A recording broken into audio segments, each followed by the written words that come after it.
ప్రధానోపాధ్యాయుల గారికి, పద్మారాయణ గారికి, ఈవాటి గారికి, లక్ష్మీనారాయణ గారికి, ఈ పాఠశాల టీచర్లందరికీ నమస్కారాలు. పిల్లలకి నా ఆశిస్తుంది. మరి మీరు చక్కగా మంచి వాతావరణంలో మంచి గురువుల దగ్గర చక్కగా మీరు చదువుకుంటున్నారు.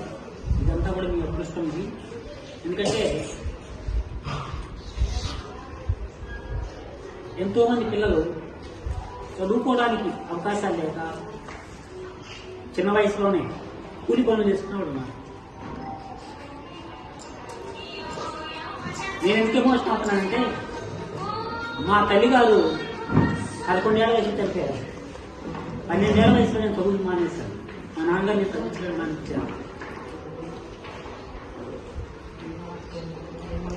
కూలీ పనులు చేశాను, కిరాణా కొట్టులో పనిచేశాను, ఫ్యాన్సీ స్టోర్లో పనిచేశాను, అట్లాగే ట్రాన్స్పోర్ట్ కంపెనీలో పనిచేశాను. రోజువారీ నా జీవనానికి కావాల్సింది సంపాదించుకోవడం కోసం నేను 17 ఏళ్ళు 18 ఏళ్ళు వచ్చే వరకు నేను అనేక కష్టాలు పడ్డాను. 14 ఏళ్ల వయసు నేను వండుకొని చదువుకున్నాను.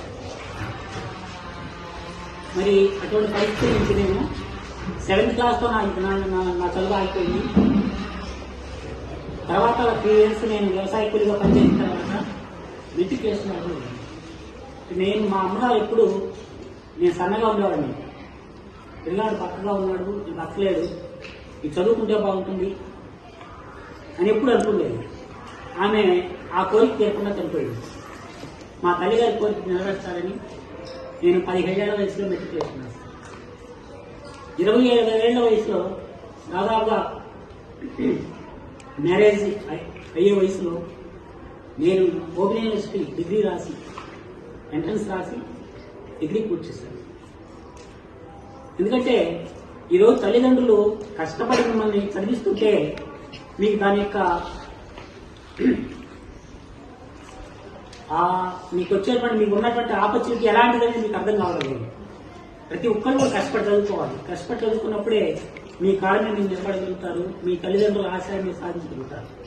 నేను 30 ఏళ్ల వయసులో డిగ్రీ కంప్లీట్ చేసి 33 ఏళ్ల వయసులో గ్రూప్ 2 సర్వీసెస్ రాసి నేను మరి ఈరోజు స్థితిలో ఉన్నానంటే నా అంటే నేను చదువుకోవాలనే తపన నాలో రైట్ చేసినటువంటి మా అమ్మగారికి నేను ఎప్పుడు నేను తలుచుకుంటా ఉంటాను. ఎందుకంటే ఆమె చనిపోయే క్షణం కూడా నాకు చేపట్టుకొని ఇది ఎట్లా బతుకుతాడనే ఆందోళనతో ఆమె చనిపోయింది.